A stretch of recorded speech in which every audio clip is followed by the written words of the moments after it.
most challenging thing that we faced on this film is trying to outdo what we've done on previous films, come up with new ideas and something fresh and make it not feel like kind of a rehash of what you've seen before. Guys, look! Incoming. Everybody hide! Michael Bay told us that he was doing sit-ups at the hotel in a high-rise and looking out and looking at the environment outside the window. And he said, wow, if we had a tilted building, that'd be a cool sequence. We could slide down and see all these high-rises around us. This is not a good idea. What?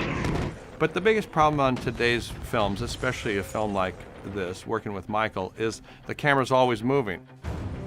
Your perspective angle's always shifting. So you have to have artists here that create dust and debris and steel and glass and aluminum and paper and all the different things that are falling and the fire and the smoke and everything, created from the perfect camera view as it's moving. That takes a lot of experimentation, and there are a lot of failures because you put something in, looks too small, looks too fast. It didn't arc the right way. In the world of visual effects, things have changed radically. When I started as a camera assistant, I had a really heavy camera on a tripod with straps and chains, and you locked it down and you couldn't pan it and you couldn't tilt it. Cut to today. We can do anything we want because we have these incredible artists with these great tools now that can track to any of it. Now, Michael, do whatever you want, just get a great shot, get the lighting you want, and put in the sun flares and put all that stuff in that looks real, because that's what audiences are used to seeing. And that was always a problem with visual effects. And that's what's fun about these movies, is that I think we've carried everything forward in making them look exactly like what you do with a real camera, with real lights, real objects.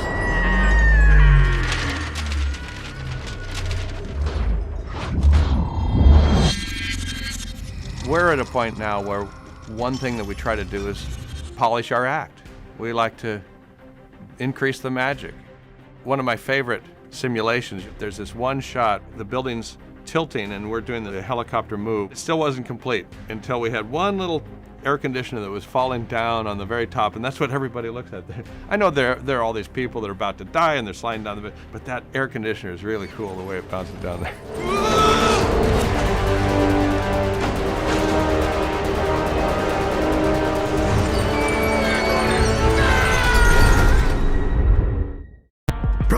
Make something of yourself.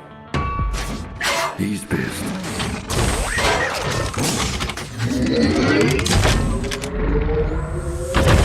You lied to us. There's a few factors that go into how we execute a transformation on the film. It's the character that's doing it, the kind of emotional feel of the scene, the attitude of the character at that particular moment. So, like Optimus, when he transforms after Sentinel has kind of done his damage at Nest, there's more of a slow, kind of somber way that he transforms. Whereas when Bumblebee ejects Sam on the freeway, it's a very explosive transformation because you're in the midst of battle and it's kind of desperate. They have to stay kind of in line with how the audience is feeling at that particular moment, what would make sense to them and what makes sense for the characters, how they would behave. And it's an extension of their acting. You'll notice that the Autobots transform in a different way than the Decepticons, and that's intentional. In the same way that there are design cues in both the Autobots versus the Decepticons. The Decepticons kind of jagged and dangerous if you get close to them and touch them. And we wanted to kind of convey that same type of difference in the way that they transform. Autobots have an elegance, whereas the Decepticons have an abrasive, kind of sharp way that they transform. Their movements are very aggressive as opposed to the Autobots.